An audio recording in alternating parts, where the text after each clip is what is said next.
You're listening to the Reinvest Podcast, where each Tuesday we show business owners and entrepreneurs how to diversify into real estate by equipping you with the tools and tactics to build generational wealth. Your hosts, Garrett Gatton and Seth Simonillo. Hey guys, we got an awesome episode for you today. Listen, you got to be filling your tool belt with every tool that you can to get deals done in today's ecosystem for real estate. The fat and sassy days when things were falling into your lap are gone. So we went out, we found somebody that I think is going to be able to add a lot of value to the way that you approach your investment business. We tracked him down in the recesses of Wisconsin. And Derek, per what you said about Wisconsin, you can summarize that with cheap beer and Packers football. Is that fair to say? It was cheese, beer, and Packers. I don't drink cheap beer. Cheese beer. Oh, it's funny. Well, I'm sure there's cheap beer as well. I was thinking cheese curds. I always love Wisconsin cheese curds.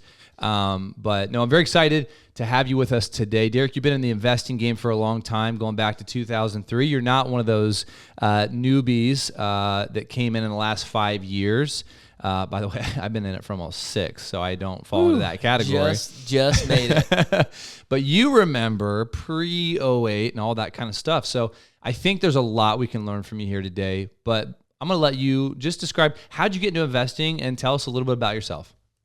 Yeah, I'll give you the short version of a long 21 years. But I got in like most people got in. I started with a couple fixer-upper rentals, was taking some education seminars and things, and so in Wisconsin, I was buying cash flowing rental properties, and I ended up buying and building new construction projects in Florida from 03 to 06. And when the markets crashed, I got caught like a lot of people did. So we had built up about a $4 million portfolio that went to about 1 million. And I at one point I had 8 foreclosures against me, worked out 7 of the 8. The 8th one forced me into bankruptcy 3.5 years later. Wow. And so I ended up having to make a choice. I either quit or I learned how to get creative because I wasn't bankable. I had shit credit and it was all I could do. So I learned not only how to get creative, but I also, which I'm super passionate about, and I can touch on if you want me to, I learned how to talk to people. I learned how to negotiate.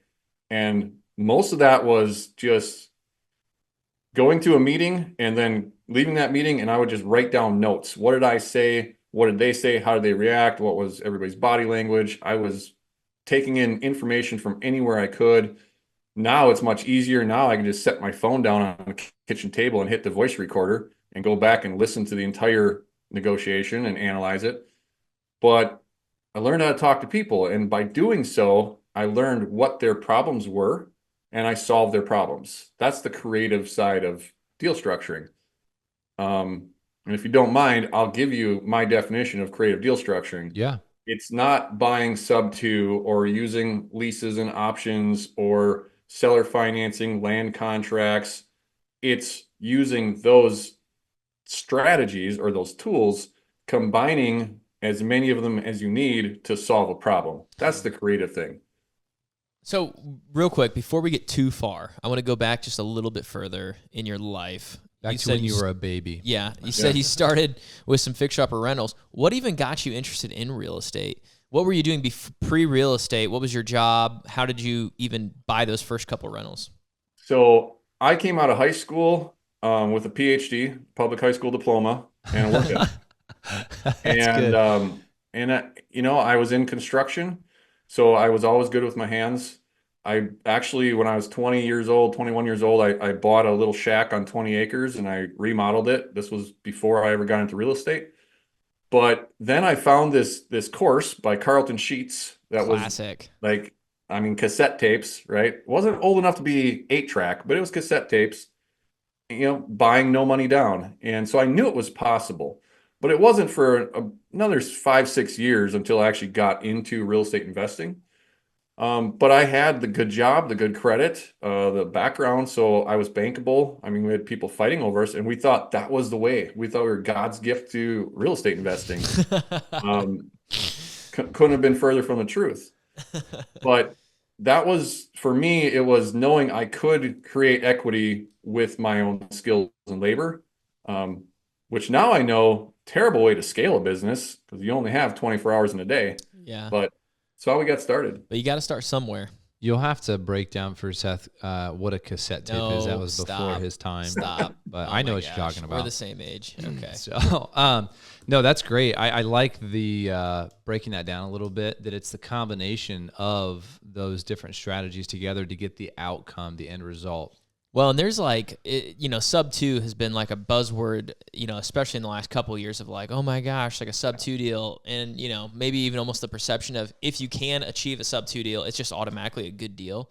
So I would love to hear, as we kind of get into this, what your perception is of sub 2 deals and if it's ever gone wrong for you, if you've ever done any.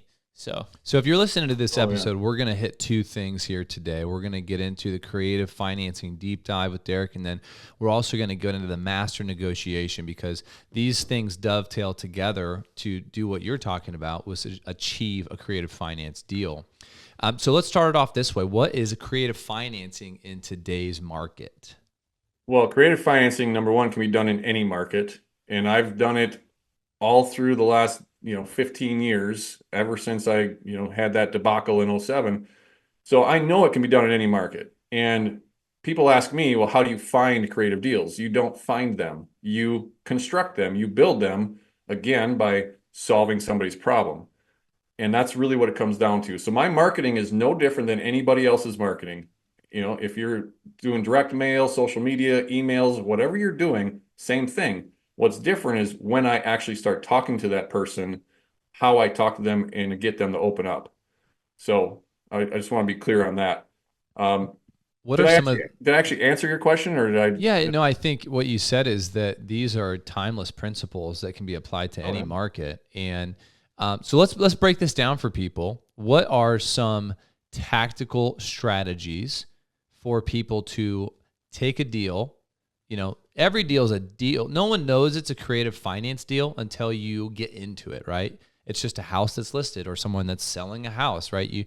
So how do you then implement these strategies? What are they? What are some of your favorite go-tos and how you dovetail those together? Sure. So I will say that creative deals are easier when you're direct to seller. If it's listed, you can't get the information about what the seller truly needs. Right. It's not impossible, but it's harder. I want to get the seller to open up to me. And so I'll give you my elevator pitch that I tell every seller. So I'll just use Seth. You're the seller. Seth, we buy houses in several different ways. All cash is not a problem, but that's typically my lowest offer. If that doesn't work for you, we could look at taking over debt if you have debt. If not, we can make payments to you over time, or we could do a combination of both. In some cases, we actually just lease property and buy it later using what's called an option. That's usually with landlords that are trying to offset some capital gains into future years. I tell you all this, Seth, just so you know there's multiple ways I can help you today, but I am going to have to ask you some questions that most people wouldn't ask you. Is that okay? Yes. Now, I have Seth's permission to ask any question I want for the remainder of that conversation. And if Seth gets upset or holds back, I can go back and say, Seth, I'm not trying to pry into your personal life, but remember I told you there's multiple ways we can help you. That's why I'm asking. Totally diffuses Seth. And he's like, okay, sure. I owe $250,000 on my house and I'm $30,000 behind in payments, so on and so forth. So I try to say that pitch within the first 2 minutes of any conversation. I do most of mine over the phone. I don't meet with people until I'm pretty sure we're going to go to contract, because I'm buying in a very wide area. So, but if you're working your local town and you want to go sit down with people in person every time, say the same thing at the kitchen table, right? That's what gets them to open up. How do you disarm somebody, right? Because I would have to think over 50% of the time, there's a pretty high level of skepticism you have to overcome. Not if you set it up correctly. And I say that a little bit self-serving. I do have a negotiations course and I teach all this stuff. So this isn't a sales pitch. This is just, let me give you bits and pieces of the course. The first thing that you need to do is figure out the personality type of who you're talking to. So if I can determine that Seth is analytical and I'm not analytical, I'm more of a driver. I'm fast talker, make quick decisions. I need to speak in a way that Seth is going to hear me, not just listen to what I'm saying. Because if I'm talking fast and I'm just giving, a high overview and Seth is looking for details and comps and bids and all that, he's going to ignore or tune out what I'm saying, and we're not going to likely come to a deal. So first you have to realize what's your personality type, what are your strengths and weaknesses, and then as quickly as you can, what is the other person that you're having this negotiation, which by the way, a negotiation is nothing more than a social interaction. Literally every social interaction, including trying to get your kids to go to bed on time, get your spouse to do what you want them to do, or everything is a negotiation. So this is universal, what I'm kind of talking about. Derek, are you saying you have a negotiations course with spouses? Yeah. Because I could The definitely. same negotiations course works for everything. Oh my gosh, sign me up. Absolutely. Okay, so that's step one. You got to figure out what their personality type is and speak in a way that they're going to actually hear what you're saying. Yeah. That disarms them. Yeah. Okay. Number two, you should always control the narrative, control the flow of the conversation. It's called frame control. You should always have control of the frame. If you are not in control, you are a beta. If you are in control, you're an alpha. If you don't know which one you are the beta. Well, yeah. What's an example of losing control? I mean, when you're saying that in terms of a negotiation, is it just the prospective client that you're talking to just starts trying to negotiate terms and not hear you out, or what are you referring to? I mean, so there's different types of frame control. The one that's most common is time frame. So if you say, you know what, I've only got 30 minutes for this call, and you're getting 15 minutes in a call and they're talking about stuff that has nothing to do with the deal and it's not moving your narrative forward, you have to retake that time frame control and say, listen, Garrett, I understand that you're giving a lot of great details about the house, but I only have 12 minutes left before my next meeting. So I've now taken back that time frame control. Okay. And there's many different types of frame. Gotcha. But the point is you want to be leading this entire conversation to a preconceived conclusion that you already know, but you don't need to voice it. We know what we're willing to pay for a property. We don't have to talk about it unless they specifically ask. I'm trying to solve their problem. I don't need to talk about me. Okay. And how do we solve their problems? How do we do these things? The next step after making sure you have frame control is you have to overcome their objections, ideally before they're voiced. We know most of the common objections that people have. Okay. We're all a bunch of lowballers. We're rich landlords, right? We're just taking advantage because they're in a divorce or a foreclosure, all these different things. And the best way, and the way I teach people to do it is through storytelling. So I will tell a story about another deal I've done that's very similar to what I'm offering them or similar to what I'm trying to, walk them through and overcome their objections long before they ever voice them. So then when it comes time for the fourth step and final step, which is closing, actually asking them to move forward with your deal. That's the 4 basic steps. So I don't know. I'm sure that there's rehashes of what you're talking about with different prominent people that have wrote a book or put it in their own vernacular. But I get Alex Hormozzi's minutes kind of into my email. And there was this AAA sales framework, and it's acknowledge their objection, connect that objection with a past client success story. So it'd be like, well, you're not going to give me enough money. And it's like, hey, I understand you're concerned that way. You want to get top dollar for your property. Let me tell you about Jody. And when we were working with her, she had the same concern that she wasn't going to get enough money out of her property. And as we were able to dive in to figure out what she needed, she was pleasantly surprised, and we were able to get her more than what she originally thought. And so you're taking the objection and you're tying it to a successful, story of like, oh, you can actually help me overcome my objection. And then you ask for the sale. It sounds like similar to what you're talking about. Well, yeah, and I don't want to argue with Alex because he's obviously doing very well for himself. Yeah, he's doing okay. Ish. But I don't want them to voice the objection and then have to overcome it in the way that you just described. If they did voice it, what Alex says is right. But I would prefer to be telling stories that are overcoming those objections way in advance. So let's take subject to. We were talking about subject to. What are some common objections? What happens if you don't make my payment? How do I know that you're actually going to do what you say you're going to do? So a story can be 3 seconds, it could be 3 minutes, it could be 30 minutes. It's whatever is required for that negotiation. But I can tell a really quick story. Seth is concerned I'm not going to make the payments. Well, Seth, we've bought quite a few properties subject to. I know most people worry about what happens if I don't make the payments. So typically what we do is you have an online banking and we share a login. So you can go and check every month if you desire to make sure I've made your payments. And also because you're a few months behind, because you're in foreclosure, Seth, because you're a deadbeat, we're going to catch up your payments and we're going to start making on-time payments, which is going to fix your credit. So that's a benefit to you. But the worst case scenario, Seth, because the bank will not allow this sub to purchase, if they want to call this loan due, we need to make sure that we can cure that default. But no matter what, I purchased my properties and title them in a trust. So if I ever fall 30 days behind on payments or anything goes bad, we can just take the beneficial interest of that trust and revert that property back to you. End of story. Okay. So I've just overcome 3 major objections that most people have when you start talking subject to long before they ever voiced them. Yeah. All within that story and that example that you gave. Yeah. That's good. So let's hang on subject to for a second. First of all, have you done subject to deals? Absolutely. Okay. Second of all, has any of those situations actually happened? Has a bank ever called your subject? First of all, just explain high level what a subject to deal is for our listeners maybe that are unfamiliar. And then has a bank ever called that note due with the due on sale clause?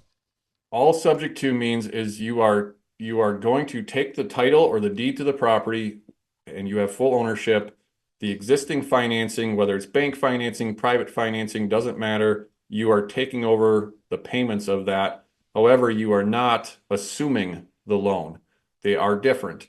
So the credit report for the borrower is, if it's a bank, is still going to show that that's their debt, even though they don't own the property. And that's really it. Now, there are certain nuances. We're not probably going to go into in-depth on that. But what happens if the bank does find out that the title transferred? They have the right to call it due, and they can call it due. Most don't.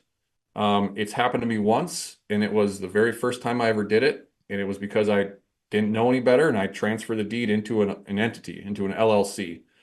And the bank came back to the previous owner and said, hey, we see you put this into an LLC.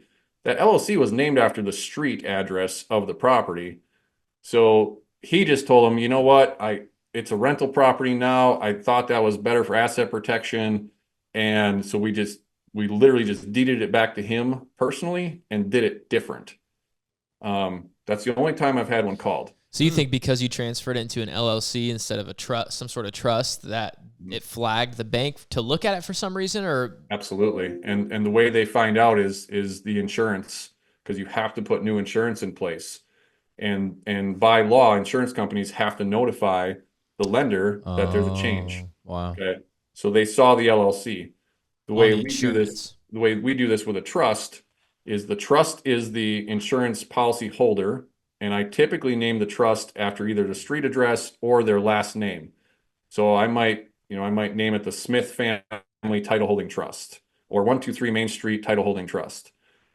And then on the insurance policy, it will have the acronym IT or ATIMA, as their interest may appear. So it'll be the Smith Family Title Holding Trust, as their interest may appear. Tommy Smith, who was the owner, as their interest may appear. The bank still thinks Tommy Smith is the owner because he's on the insurance policy, but he has no interest in the property. So as long as you have that acronym behind it, ATIMA, if there's ever a claim, he has no claim. So that's how the banks see it. And a trust is a sealed document. So without a court order, they can't find out who the beneficiary of the trust is. But I do want to make this very clear because there's people out there teaching this completely wrong. I don't want Tommy Smith to start a trust, transfer it into the trust, and then I take over that existing trust. I want Tommy Smith to sell it to the Smith family title holding trust. And there is a difference. And yes, I have a horror story of this. So this is really good stuff. It's really tying it all together. How do you engage with people on the phone? How do you listen? You mentioned a really important skill that a lot of people probably aren't disciplined in, and it's recording or reviewing through the notes that you take the conversations you have with a seller. So as you disciplined yourself to do that, whether it's your phone and recording it, whether it's taking notes as you're listening on the phone, when you go back later, what are the things that you notice listening to that conversation a second time that then helps you with the deal as a whole? Well, I mean, the deal itself, that you maybe are just reviewing for the numbers or clarifying something. But what I'm looking for is more, what did I say? What was my tone? What was my mannerism, my body language? How did they react? Because you can read all kinds of sales and negotiation books. I read them all. My style is designed from hundreds of different influences. But I want to make sure that what I'm doing was reacted to properly. And if it wasn't, I'm going to correct that. And over time, it just becomes second nature. It really does. But as you're studying it and learning it, you have to consciously think about it. Mm-hmm. So that's where reviewing it comes in. What could I have done better? And I'll do it better next time. That's good. That's good. Let's talk about a real life example of a unique deal structure that closed successfully. Okay. So, bought a property from a woman who was a couple months behind on payments. She needed to move out of state, so she needed about $10,000 cash at the closing. How'd you locate this deal?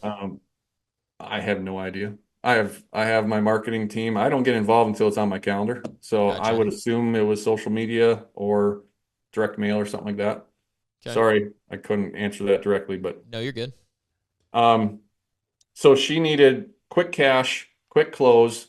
She wanted very close to retail. House was almost turnkey, just really needed a cleaning and, some paint, some flooring to make it rent ready. And then she was willing to carry the remainder of the sale price on a seller carried second mortgage and note, or deed of trust if you're in a deed of trust state. And overall, I needed about $20,000 to give her $10,000 up front, catch up her payments, and do a little bit of lipstick before I put a tenant in the property. So I brought in a financial friend. I'm very nosy with all of my friends, what they have, especially in their retirement accounts.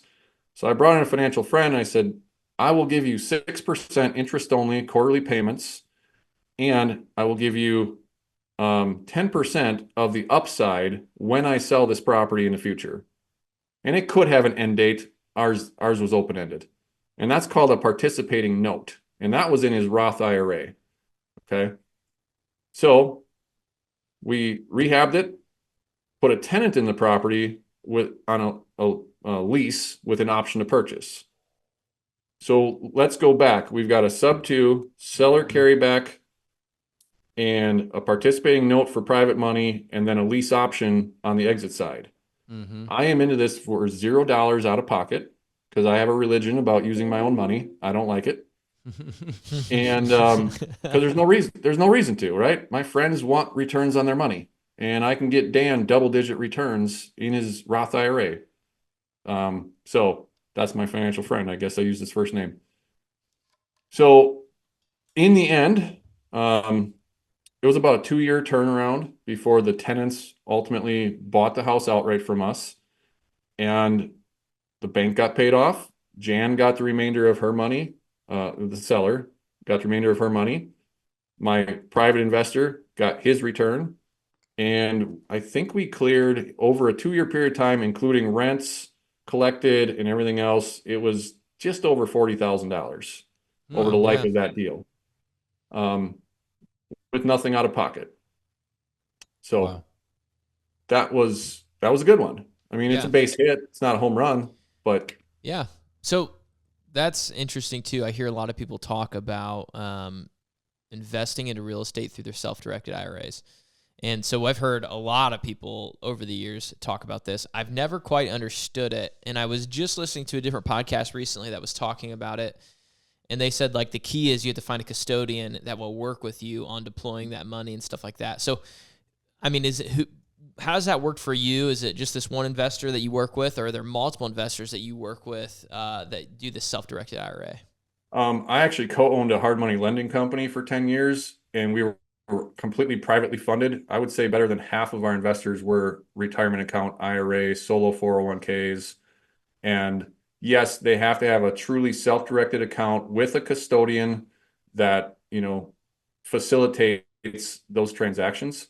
But beyond that, it's their investment is the note and the promissory note and the mortgage secured against that property.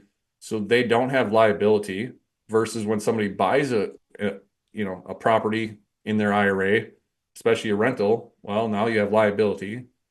So I do like the lending side. And what I truly love doing with my personal retirement account is options.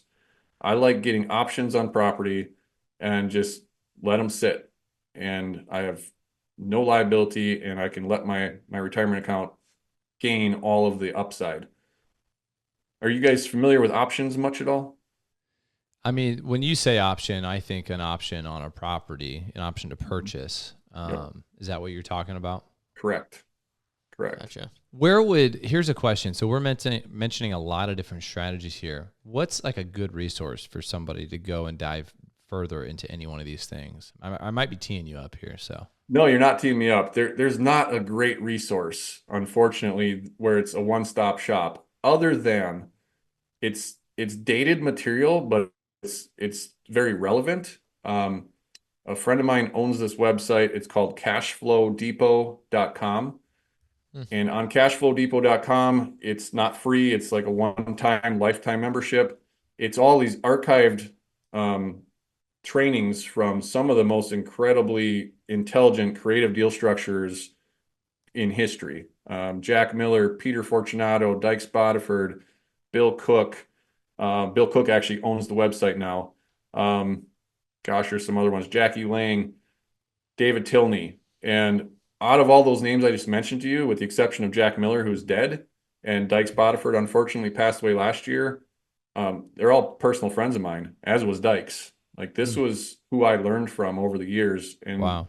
most of these guys are in their 70s at this point, and hopefully will be around for a while. But wow, that is the one-stop shop. Otherwise, it's get in the trenches, take other people's trainings, but take them with a grain of salt, because there's people out there selling stuff. You mentioned sub two, it's a buzzword. Sub two has been done for decades, Right. but all of a sudden it's a buzzword and people are doing it wrong. They're putting people at risk. We'll put that link in the show notes for anybody to check that out, because thank you. I'm kind of dinking around on it right now. That's pretty cool. Okay, we're going to move into our smaller pockets segment. So, Derek, go ahead and tell us about a deal that went wrong. What happened? What went wrong? And then what did you learn from it? It's still going wrong. It's Okay. current. It's like you just stabbed me in the heart right now. But as we were getting ready to come on the show, I got an email, and so hopefully I'm closing tomorrow. It was supposed to sell and close on Monday, but I bought a property December 2023. There was husband and wife. This was from the wife's previous marriage, and her deadbeat son was living in the property for 7 years without paying mom rent. She didn't have the heart to evict him.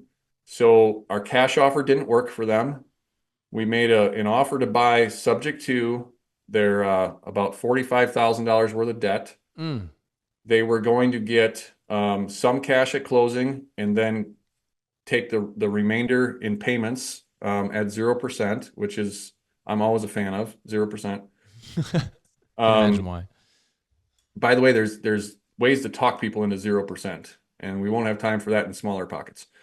But and then I brought private money to do a $60,000 renovation to the property. So we got to punch list phase on this house, and there was some hiccups with the house. It didn't get done as quickly as it should have. and we're getting ready. My intention was to keep it because if I buy on terms, I like to keep them. If I buy cash, I like to get rid of them. So I was going to keep it and lease option it out. I get this call from the husband and says, Derek, I effed up. I wasn't supposed to sell the house. There's an attorney who's asking a bunch of questions. Do you have pictures of what it looked like when you bought it? And I said, absolutely. I didn't do anything wrong. Where do you want me to send the pictures? So I called the attorney's firm and I said, I need an email address to send these pictures to. Apparently, you guys want to see them. And this attorney calls me back and says, the wife was not of sound mind and body. The husband is her legal guardian. They never disclosed. He didn't know what he was doing. It wasn't malicious. He literally didn't know what his roles and responsibilities were as her guardian. So her signature is not valid, and we are reversing the sale and taking the house back. And I said, no, So no, you're not. yeah. So what happened that the wife wasn't of sound mind? I mean, because was she involved in those conversations or was he doing it without her? No, husband and wife were involved in every phone conversation. They sat at the closing table at the title company together. She signed all the documents, never disclosed to the title company or myself in any way, shape, or form that she was deemed, Did somebody get disgruntled and blow the whistle on you, or what was? How No, did it even get? So guardianships, number one, and this is the lesson. Guardianships are sealed records. Nobody can search them. Okay. So if you ask somebody, are you of sound mind and body? And they say yes, there's no way to verify. Okay. However, that is the lesson. You should always ask, do you have the right to sell this property? And are you of sound mind and body to sell this property? It's a very expensive lesson for me right now. So this attorney was digging into it because the husband, as guardian, is supposed to do like semi-annual reports to the court about her, right? And he hadn't turned in his reports. So they were just following up. And he's like, oh, yeah, here's her checking account, savings account. We sold this house. And like, you can't sell that house without court approval. That's what tripped it up. Wow. So that was June of 2024 when that happened with the attorney. Wow. We didn't get a decision from the court until Good Friday. So 2 days before Easter. Whoa. Yeah. So I'm sitting on this vacant property. I can't do anything with it. It's tied up with a Liz Pendens. I could have put a month-to-month tenant in it, but I'm thinking any week this is going to be done. Like, I didn't do anything wrong. All they need to do is see that, right? Well, this attorney, who's not a real estate attorney, he was absolutely fit because we bought it subject to. And he's like, that's illegal. You can't do it. All this stuff. Wrong. But it just, and there was no dates and deadlines in this either. So he just dragged it out and dragged it out. So we got the decision. I'm $18,000 deep in attorney's fees that I can't recover. And we get the decision. And now this week, Monday, we were supposed to close. We can't get the bank to give us the payoffs, the sub 2 bank, because they're not accepting the husband's signature on the authorization to release information because he's not on the loan. So I had to have my attorney go back to the judge this week, get a court, not court order, but a court release document to turn into the bank so that they could see that, yes, the husband is in fact her legal guardian. And as of yesterday, they still didn't accept that document. Jeez. All we want to do is pay them $45,000. Let me off this train. Yeah. I mean, because we put the house on the market immediately and we got a buyer immediately, and that's all great. But now my buyers are homeless. They were expecting, to move in Monday of this week. They're waiting. They're nervous. And all said and done, I kind of figured out I'm probably lost about $13,000 over the whole deal. Man. Which could have been far worse. Right. Yeah, it's true. I mean, and then too, the other cost there is the mental load of just that thing dragging behind you, and it taking your focus, right? So, well, and I will tell you, my private investor, he was on a participating note, like I described before. So he was getting 6% interest only. He was supposed to get 10% of the upside. That helped me because it kept my cost lower. and he's getting 10% of no upside, but I feel bad for him, right? But it is what it is. But he was still getting paid 6%. Yeah. And So- that's the nice thing with the participating note. He's guaranteed that and got that in recurring payments. But the Yeah. goal was for him to be getting double-digit returns on his deal. Right. Yeah. So the lesson is, though, if you're in one of these creative financing situations, ask if they are of a sound mind and able body, just to cover your bases that way. Or That lesson should be, honestly, I don't care if you're buying cash. I don't care if you're buying anything that somebody has to sign a deed or a title for, ask that question. Because at least if I would have asked the question, I couldn't verify if they lied to me, but it would have been a lot better in court to say, I did ask, they said no. And I don't know if you guys have ever dealt with title insurance, but that's a joke. So trying to get, I had to go and hire my own counsel and then made a title insurance claim. And ultimately, they are covering some of our attorney's fees. They didn't have to. They made it very clear in this long 6-page letter. We're not obligated to, but out of the kindness of our heart, we're going to reimburse you for, this much of your attorney's fees. What a joke that is. And 21 years, I don't even want to know how many hundreds of thousands of dollars, maybe even $1 million that I've spent in title insurance, and I'm getting a $14,000 check. First time ever, Wow. So, yeah, well, usually insurance is a zero-sum game there for you. But thanks for stabbing me in the heart, guys. It's still a little raw. I hope I close tomorrow and it's behind me. So first of all, thanks for your transparency. That was a good one. Sometimes we ask that question and people are like, yeah, I had this deal, something happened, I only made 40 grand on it. And we're like, okay, you haven't been doing it long enough, because it's not a matter of if, but when you're going to have a painful deal. Yeah. And even if you know what you're doing, because it's just so many variables you can't control, and you learn by doing. So, all right, we're going to go into what we call our Lil Nugget. So, Derek, you've given us a lot to chew on here, but I'm going to ask for a little bit more. We're going to squeeze you. What's something fundamental to the way that you kind of operate your business? It could be a personal habit that you have, kind of a rule. You said you have a religion, never use your own money. What's another one of Derek's rules? Well, with my show and my podcast, our mantra is live your vision, love your life. And I really feel like you need to figure out the vision for your personal life, what you want your life to look like first, and then build your business that supports your personal vision. And I feel like most people do that the opposite, especially entrepreneurs. We go and work 60, 70, 80 hours a week with this someday attitude. We'll get to enjoy the fruits of our labor. But someday isn't promised, and things go bad. So I would say go figure out your personal vision, and maybe that only leaves you 20 hours a week to build your business. Okay. May not happen overnight, but you got to know your vision first. Stephen Covey, 7 Habits of Highly Effective People. It's kind of a book that was fundamental, and then everybody rehashed it in their own way. Mm-hmm. But one of the things that he said that really stuck out to me was, the problem with climbing the ladder is when you get to the top, you hope that you climb the right one. Yeah. And it's that idea of, if you don't know where you're going, you may have the illusion of progress, like, hey, I got this deal done, or I grew my business to this level. But are you even building the thing that you want? You don't want to get to the top of the building and be like, man, I want to be on that building over there. So I think I love that piece of advice, and it deserves a lot of thought. Well, hey, in closing, what do you have for us? Anything from a resource perspective that somebody could go to for you personally? Like they listen to the show, like, man, Derek knows what he's talking about. I want to know more. Well, self-serving, I'd love for you all to follow my podcast, The Generations of Wealth. And, I do, just like you guys do, I bring on experts in a lot of different fields from around the country, in fact, a couple other countries. And it's been really awesome. And I know I can provide value to your listeners. So follow that there.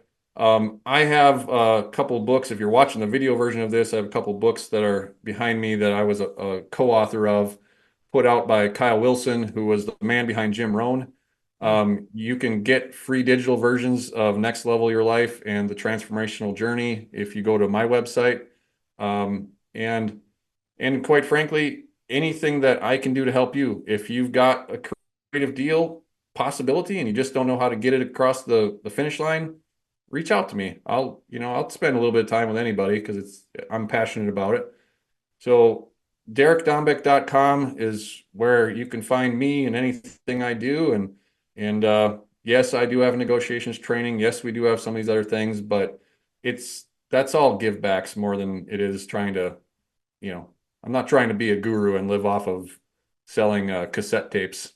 As somebody who does a podcast and has for the last 3 years, if you're listening to this, I can absolutely tell you that 99% of the people that do podcasts that have resources, it is because it's a give back thing. It's a passion project. There's not money in this, but it's an opportunity, I think, to refine, the way you communicate yourself and then also inspire other people. I was a byproduct of Bigger Pockets, man. And, it was just a lot of us started there, hearing someone else talk about their journey. It's one of the things I love about the investment community is it's pretty open door, all things considered. So I love that. We're going to take those links to your show, to DerekDombeck.com, put them in the show notes here. Derek, thank you so much for your time today and unfolding this stuff for our listeners, man. It was my pleasure. Thanks for having me, guys. As always, excited that you joined us for another episode of the Reinvest Podcast. If you want to learn how you can use your hard-earned capital to diversify into real estate, go to our website, reinvestcapital.us, and shoot us a message. Move farther, reach higher, and grow deeper.